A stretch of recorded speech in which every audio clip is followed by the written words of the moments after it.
જે દેશના યુવાનો એનો ઇતિહાસ ભૂલી જાય, નવો ઇતિહાસ કોઈ દી રચી શકવાના જ નથી.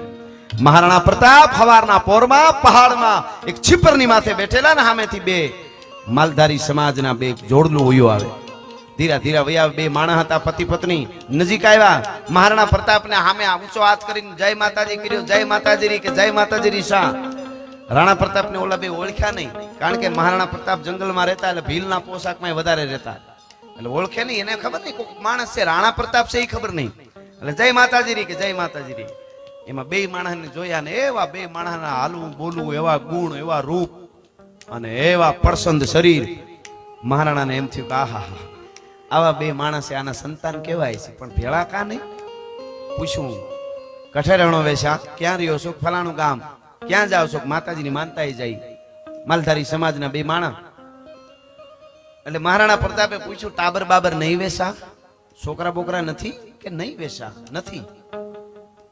ઓ એટલું કઈ કીધું, ભલે જય માતાજી કે જય માતાજી. બે માણસ હાલતા થઈ ગયા. થોડાક આગળ થઈ ગયા ને તો મહારાણા પ્રતાપ ચીપર ઉપર બેઠા બેઠા બે હાથ આમ ઊંચા કરી અને કીધું કે હે એકલિંગજી, હે જગદંબા, મારા માથે તો રૂઠી ગઈ, પણ મારી મેવાડની પ્રજા માથે એકલિંગજી રૂઠી ગયો. આવા બે માણસ છે, એની કુખે જો એ જન્મ આપે દીકરી દીકરાને તો મારા રાષ્ટ્રનો ઉદ્ધાર કરે એવા બાળકો થાય. એને તે સંતાન નથી આપ્યા, એ સંતાન નથી આપ્યા એમ કીધું મહારાણા પ્રતાપે.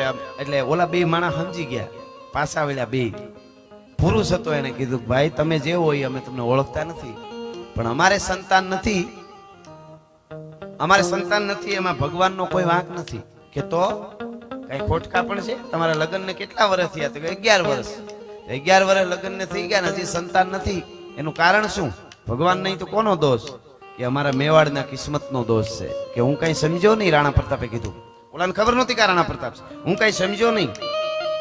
બે માણસ હતા, એમાંથી પુરુષ એટલું બોલ્યો, તો સાંભળો ભાઈ, આજથી 11 વર્ષ પહેલા અમારા બે માણસના લગ્ન થયા. પરિણાની પહેલી રાતે અમે જયારે અમારા ઘેરે ઓરડે ભેળા થયા ત્યારે અમે બે માણસે પ્રતિજ્ઞા કરી છે કે અમારો બાપ, અમારો મહારાણો પ્રતાપ હિન્દુ ધર્મ માટે, રાષ્ટ્ર માટે, હિન્દુસ્તાનની આન બાન ને શાન માટે એ અકબર બાદશાહના હામાં યુદ્ધ કરવા નીકળ્યો છે.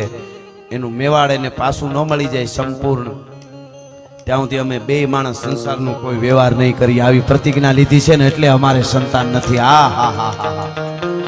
મહારાણા પ્રતાપની બખ્તરની કડીઓ તૂટવા માંડી. પોરહમાં છાતી ફૂલાઈ ગઈ અને એટલું કીધું કે વાહ એકલિંગજી, આવી પ્રતિજ્ઞા હું લેવા વાળા જ્યાં સુધી મારી મેવાડની ધરતીમાં માણસો જીવે છે ત્યાં સુધી તાકાત નથી અકબરના બાપની કે હિન્દુસ્તાનની દીકરી હામી કોઈ કડવી મીઠ કરી શકે. આવું કરવું પડે છે. અને એટલા માટે મને અહીંયા કહેવાનું મન થાય,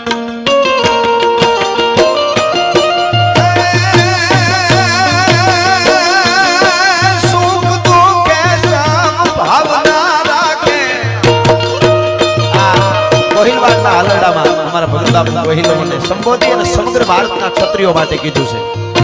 હા, અને મેં તો ઘણીવાર હું બોલ્યો છું, મને આમ શોખ બધો સાચું જાણવાનો, જાણીને હું જે કહું છું એમાં લગભગ વાંધો ન આવે, માતાજી દયાથી આર પાર ઉતરી જાઉં. અને પેલા કેતો હોય છે એ બહુ ખબર ન ધ્યાનમાં લેવું. હું પ્રોગ્રામમાં એવું કીધું રાજદીપભાઈ મેં ઘણીવાર, પેલા નહીં પણ કોરોના પછી તો ખાસ વખત આવ્યું હરખું, પછી વળગી ગયો છું બધું જોવા વાંચવા. એક પુસ્તકમાં એવું લખ્યું હોય કે આ ઇતિહાસ આમ છે, એક નહીં એના વિશે જેટલા લખાણ આવી બધા જોઈ લેવાના, પછી તારણ કાઢવાનું.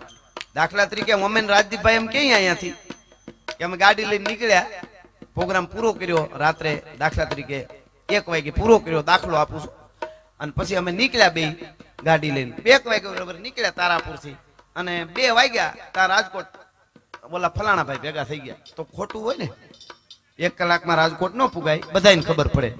એમ પુસ્તકમાં જોવું પડે કે આ સમયે આ જગ્યાએ આની પાસે આટલી સેના હતી, આ અહીંયા હતો, આના રાજનું આટલું માણસ હતું, આ ફલાણું આમ હતું, એ બધું ભેળું કરીને તારણ કાઢો ખબર પડે કે અહીંયા આ કેટલું હતું. એમને જીકી નાખો તો કાંઈ મેળ નહીં, પણ એ જવાબદારી આવે ઘણી. બાકી તો ઘણાને લગ્નમાં મરી ગાતા જોયા છે મેં, હારા ખબર જ નથી જેને ક્યારે શું બોલવું એની કઈ વાત જ નથી. પણ જો સાખો છે તૂટ જાય वो पत्ते नहीं है हम, तूफानों से कह दो को औकात में रहे.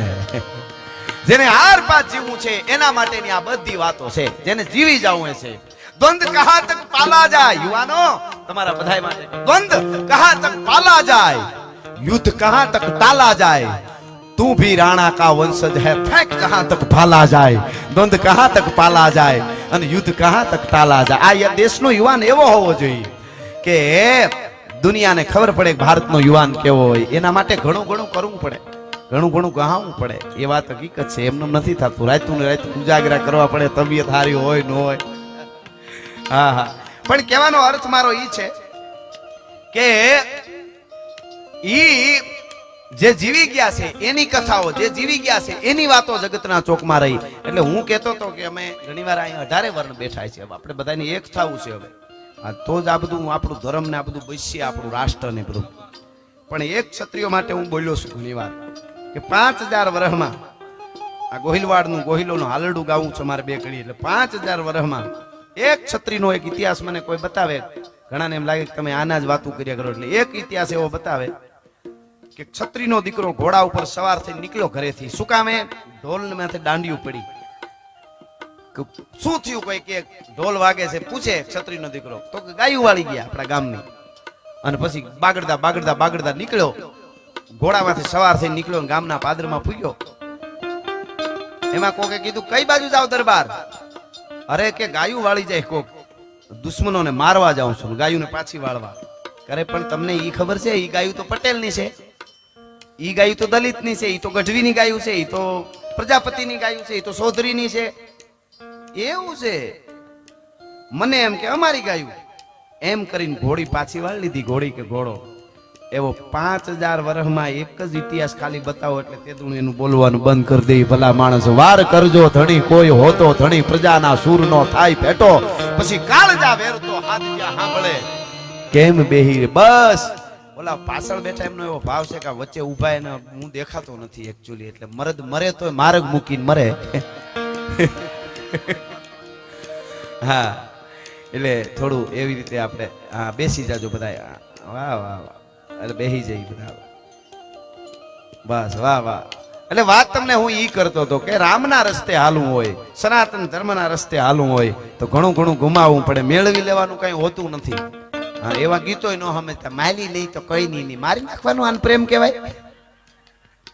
હા હા, એવા સાંભળતા નહીં. અમારા પ્રોગ્રામમાં એક બેન હમણાં ઊંચા થઈ ગાતા હતા, પૂછો જરા પૂછો મુझे क्या हुआ है. મેં કીધું હડકવા હુઆ હે બેન.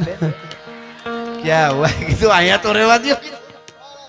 હા, એવા ગીત આજ જ મને સંભળાયું કે આમ તો જો ગીત મને થાવ ગજબ લાગી ગયો. ઓલું કેવું ઓલું ગીત આજ હું ભૂલી ગયો અટાણે. તું તો શું છે નહીં યાદ આવે. કાલના પ્રોગ્રામમાં વાત. અરે ભયંકર ગીત હતું. બાપ ને દીકરી કઈક કહે છે, તું જોખમ છે કેવું કેવું. બાપુ સેહત કે લીએ હાનિકારક है. અરે તને કાળોતરો નાગ કરણે, તને તને બુડાડી દેવી જોઈએ નહીં. આવા આવા ગીત ગાય દીકરીઓ બાપને એમ કે બાપુ સેહત કે લીએ अच्छे नहीं है, તું ભારત के लिए अच्छी नहीं है, મરી જા જટ.